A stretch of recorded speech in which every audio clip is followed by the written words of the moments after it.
Could you give us your memory of Elvis and of Loving You? Oh, okay. Well, Loving You was the first movie I ever got to go to by myself.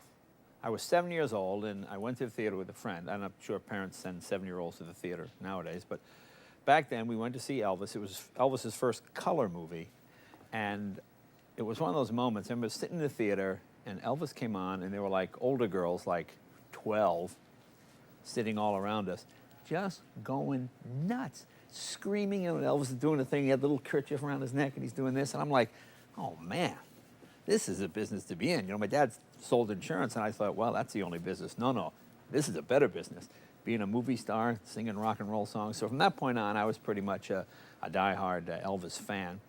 In fact, I used to, as strange as it seems now, do Elvis in my nightclub act. Now, when I had pictures of me kind of looking like Elvis, here's one right here.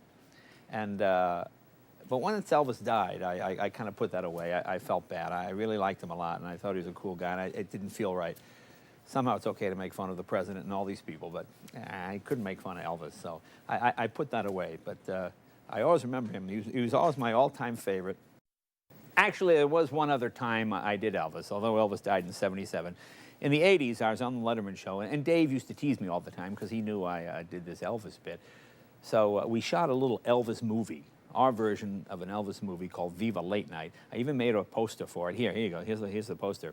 In our movie, it was kind of a parody of the Elvis movies, where in every Elvis movie, there was a scene where Elvis would be a busboy or a waiter, and he'd be just minding his own business, cleaning dishes, you know, like the handsomest busboy in America.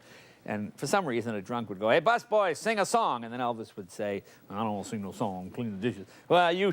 And for some reason, this would make the customer mad. And then he and Elvis would get in a fight, and Elvis would get fired and then go on to stardom.